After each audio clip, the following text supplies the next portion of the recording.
कल्पना कीजिए एक ऐसे सोलर पावर प्लांट की जो आपके धरती पे ना हो, स्पेस में हो। अब ऐसा मैं क्यों बोल रहा हूँ? इस पर्टिकुलर प्लांट का नाम है SBSP, that is space based solar power plant. ये एक ऐसे पावर प्लांट्स होंगे जिसका पैनल सीधा स्पेस में होगा।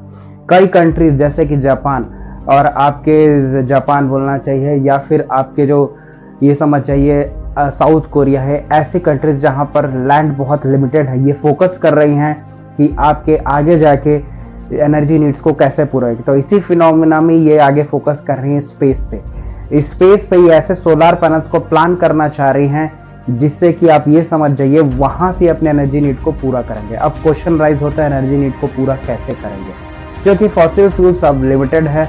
आपको यही पता है पॉपुलेशन दिन ब दिन इंक्रीज होते जा रही है। इसको देखते हुए एनर्जी की डिमांड को फिर कैसे पूरा किया जाए। तो ऐसी कंट्रीज जहाँ पर पॉपुलेशन ज़्यादा है, लैंड कम है, वो फोकस कर रही हैं कि अब अपने एनर्जी डिमांड को पूरा करने के लिए वो स्पेस की ओर रुख करेंगे या फिर अंतरिक्ष की ओर।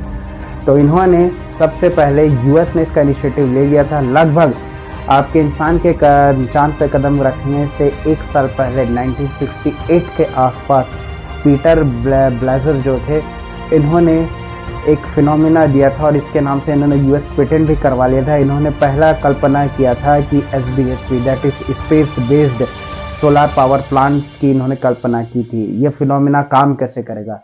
सोलर पैनल्स को धरती में न रख के सीधा स्पेस में रखा जाएगा लॉन्च करके, और वहां पर ये इलेक्ट्रिसिटी को रिसीव करेंगे। ये फिनोमिना पूरा काम कैसे करेगा? सनलाइट की एनर्जी को ये एब्सॉर्ब करेंगे, इसको ये माइक्रोवेव्स या लेजर बीम्स में कन्वर्ट करेंगे। ये माइक्रोवेव्स और लेजर बीम्स को प्रोजेक्ट किया जाएगा अर्थ की ओर, जिस कंट्री का ये होगा उस ओर।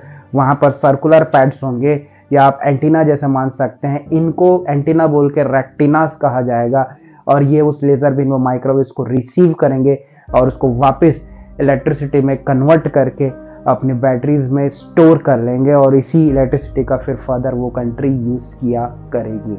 अब ऐसे फिनोमिना से ये काम किया जाएगा, तब जाके फ्यूचर में जो एनर्जी डिमांड्स को ये पूरा कर पाएंगे, क्योंकि फॉसिल फ्यूल्स बहुत लिमिटेड है और इससे अब अपकमिंग एनर्जी डिमांड्स को पूरा करना असंभव है, जिससे कि बहुत मास डिस्ट्रैक्शन होता है। एक तो आपके लैंड मास का ऑक्यूपाई होता है। अगर आप सोलर फार्म इंस्टॉल भी कर लेते हैं किसी जगह पर, तो उस जगह को सोलर फार्म्स के लिए यूज कर लिया जाता है। ना अब वहां पर आप फॉरेस्टेशन करते हैं, ना लोगों को बसा सकते हैं, वो लैंड परमानेंटली ऑक्यूपाई हो जाता है।